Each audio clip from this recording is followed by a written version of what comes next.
Aujourd'hui, le Canard du Mékong vous amène cuisiner ensemble 3 spécialités de la fête du Tet, calendrier oblige, avec 2 recettes à base de porc, incontournables à ce moment-là de l'année au Vietnam. Regardez ensemble donc ce qu'il en retourne, avec l'incontournable, l'immuable poitrine de porc. Cette poitrine de porc, on l'a divisée en deux. Donc vous avez d'un côté une poitrine d'un seul tenant, à peu près 600 grammes, et puis 2 bandes aussi qui font au total 600 grammes. Pour l'une, nous allons faire donc une spécialité très connue au sud du Vietnam, c'est le porc braisé au jus de coco, donc au caramel avec des œufs. Et puis pour l'autre, ce sera un porc laqué croustillant, ce que les Vietnamiens appellent le thit quai. Voilà, pour les ingrédients, vous aurez besoin de jus de coco ou de l'eau de coco, on a trouvé ça au rayon bio, à hauteur d'1 litre, avec naturellement une tige d'oignon vert, ça sera pour la déco, le sucre pour faire le caramel, le noukmam et du poivre. N'oublions pas pour autant, afin d'accentuer la couleur, une petite cuillère à soupe de sauce de soja noire, sauce de soja foncée. Pour la deuxième recette, vous aurez besoin donc d'un morceau de poitrine de porc, hauteur de 600 grammes. Ça, c'est des petites recettes pour 3-4 personnes. Alors, vous aurez aussi besoin de poudre 5 parfums et de sel. Ça, au moins, ça le mérite de la facilité, avec aussi une lichette de sucre. On va terminer avec notre troisième spécialité, les légumes marinés, avec les germes de soja, les germes de haricots mungo. Donc 500 g de germes de soja frais, une grosse carotte et 3 oignons verts avec du sel. Il y aura également du sucre et du vinaigre. On prépare bien évidemment tout d'abord les légumes marinés. Donc légumes marinés pour à peu près 500 g de germes de haricots mungo, une carotte et 3-4 tiges d'oignons verts. Alors, on a mis du sel, du sucre à hauteur donc de 2 cuillères et demie à soupe, donc de sel, et 4 cuillères à soupe de sucre. On y met donc de l'eau bien chaude, voilà, donc 1,5 litre. On mélange et on va ajouter donc du vinaigre. Donc on va y mettre 1, 2, 3 et 4 cuillères à soupe de vinaigre blanc ou du vinaigre de riz. Dès que la marinade est tiédie, on va ajouter les légumes. Donc on va démarrer bien sûr avec les légumes les plus durs, comme ces juliennes de carottes, suivi de nos tronçons d'oignons verts. Voilà, on a mis facilement 4 tiges. Et puis on va terminer avec nos germes de haricots mungo. Donc on avait dit, on les a bien sûr lavés, 500 grammes.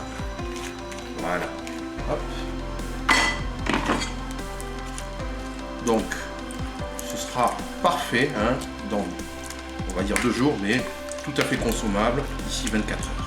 On va démarrer la préparation donc des 2 recettes de porc avec la clarification. La clarification, ça va être tout simplement de rendre plus limpide le porc au caramel. Donc on va immerger nos 2 bandes de porc, de poitrine, dans de l'eau bouillante, et on va également préparer notre porc laqué en immergeant notre morceau de poitrine pendant quelques minutes. Si vous faites souvent du porc au caramel, vous êtes certainement aperçu que la sauce contenait pas mal d'impuretés qu'il fallait écumer assez régulièrement. En faisant cette étape, ça permet d'éviter pas mal d'écumer. Donc au bout de 3 minutes, à partir de la reprise de l'ébullition, on enlève ces bandes de porc que nous allons refroidir, que nous allons aussi rincer sommairement à l'eau vive. On continue la préparation du porc au caramel avec donc notre poitrine que nous avons en quelque sorte pré-cuite, en tout cas clarifiée, et on va détailler cette poitrine en gros cubes, très gros cubes, puisque l'objectif c'est vraiment de faire on va dire une cuisson longue. Voilà. Hop. Donc ça, on fera ça tout à l'heure. Pensez aussi à commencer à préparer vos œufs durs. Donc on avait prévu 3 œufs durs. Ces œufs durs, donc on va les faire cuire dans l'eau. Et puis à éplucher donc pour la garniture aromatique, donc 2 gousses d'ail et une échalote. Donc jetez un coup d'œil sur la cuisine. Donc on va démarrer la cuisson de notre porc au caramel braisé dans du jus de coco, hein, avec la création du caramel. Donc on a pris une cocotte et on va faire revenir nos 2 cuillères à soupe de sucre, hein, dans un peu d'huile. Hein. En l'occurrence, on a mis un feu moyen 2 cuillères à soupe d'huile. Voilà, on va ajouter maintenant dans la cocotte le porc.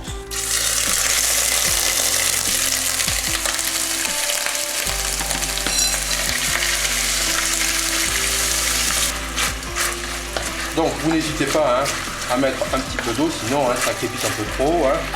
Donc l'équivalent facilement, hein, de 5-6 cuillères à soupe d'eau. Ça vous permet donc d'avoir un caramel, hein, donc maison, plutôt que d'utiliser certains produits du commerce, hein, donc de ce type-là. Voilà, on va continuer à bien enrober et on va commencer à assaisonner. Hein. Là, en l'occurrence, on va assaisonner de 2 cuillères à soupe de Nookman. Hop. Ensuite, on y met notre échalote, l'ail, et on va bien faire dorer l'ensemble 2 minutes. Donc une fois que votre coloration est faite, on va y ajouter notre eau de coco, le jus de coco. Voilà, on couvre largement, puisque on va pouvoir y mettre maintenant les œufs. Hop. Donc là, on va remettre à ébullition, hein, puisque l'objectif, ça va être ensuite de faire mijoter à feu doux, hein, et on va ajouter, donc, à première vue, encore du Nookman, hein, 2 cuillères à soupe avant de réajuster l'assaisonnement. Vous voyez, hein, la belle couleur déjà que nous allons accentuer pour ce porc au caramel braisé au jus de coco. On va l'accentuer en ajoutant 1 cuillère à soupe de sauce de soja foncée. Voilà, hop. Vous voyez déjà immédiatement la différence. On va maintenant couvrir, hein, et on est parti à feu doux pour 2 heures de cuisson minimum. Écoutez, hein, vous voyez, hein, au bout de 2 bonnes heures, hein, facilement de cuisson, hein, on peut déjà jeter un coup d'œil et évaluer la texture de la poitrine de porc, hein, qui est pas fondante encore, hein, mais qui est suffisamment tendre pour être consommée. Hein. Jetez aussi un coup d'œil sur la couleur des œufs. Hein. Donc tout ceci a l'air bien appétissant. On va terminer cette recette en parsemant donc de poivre. Donc ça c'est à vous de voir, hein, pour le poivre et puis pour le look du plat, puisqu'on servira directement dans la cocotte un petit peu d'oignon vert. Voilà, c'est une recette qui est délicieuse avec du riz et puis bien évidemment des légumes marinés, mais les légumes marinés, vous aurez pris soin de les préparer un petit peu avant. Voilà, c'était donc notre porc au caramel. On va se retrouver maintenant pour la deuxième recette pour notre fête du tête, c'est le porc laqué. On s'occupe maintenant de la marinade, hein, pour notre porc, avec une demi-cuillère à soupe de sel. Faut pas mettre trop de sel, puisque après vous allez voir, hein, on va rajouter du sel sur la poêle. Ensuite, on met une cuillère à café rase de sucre et la même chose concernant le 5 parfum. Voilà. Donc, on mélange et on va maintenant badigeonner donc notre poitrine, donc sur tous les côtés sauf la partie couenne. Voilà, on est à l'étape cruciale de la cuisson au four de notre poitrine de porc laquée. Hein. Donc il y a 3 techniques qui permettent donc d'avoir une peau, une couenne croustillante. C'est le fait de faire des petits trous, le fait d'y ajouter une surface de sel à un moment donné et de cuire le porc à très haute température. Alors, on va commencer à mettre le porc à 200 degrés, hein, le four est préchauffé, et on va mettre ce morceau pendant 20 minutes. Alors, on vient de ressortir notre poitrine de porc, hein, après 20 minutes de cuisson. On refait une deuxième séquence de trous, de poinçonnage de la couenne. Voilà, ça devrait suffire. Vous veillez néanmoins à bien enlever toutes les traces d'humidité. Et ensuite, on va rajouter maintenant du sel. Donc, vous mettez du sel un petit peu partout, sur la couenne uniquement. Voilà, donc on a augmenté par contre la température du four, 220, et plutôt une petite demi-heure. Donc la dernière étape de notre cuisson pour notre porc laqué, ça va être d'enlever la couche de sel. Vous voyez que ça commence un petit peu à croustiller. On va enlever, on met soigneusement de côté.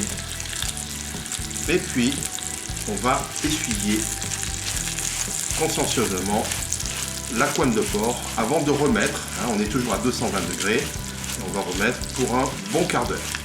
Voilà, ça y est, notre porc laqué est quasiment prêt. Alors, on a quelque chose qui est pas mal. Pour le découper naturellement, vous le faites à l'envers, de manière à ne pas abîmer le morceau de choix, c'est-à-dire Sa Majesté la couenne qui est croustillante. On découpe, hop, donc il faut que ce soit vraiment hop, d'un geste sec. Donc on va faire ça sur une autre tranche et on va pouvoir naturellement passer à la dégustation. Voilà. Bah, écoutez, on va pas faire durer le suspense trop longtemps. Je vous dis néanmoins à très bientôt avec le Canard du Mékong et bon appétit.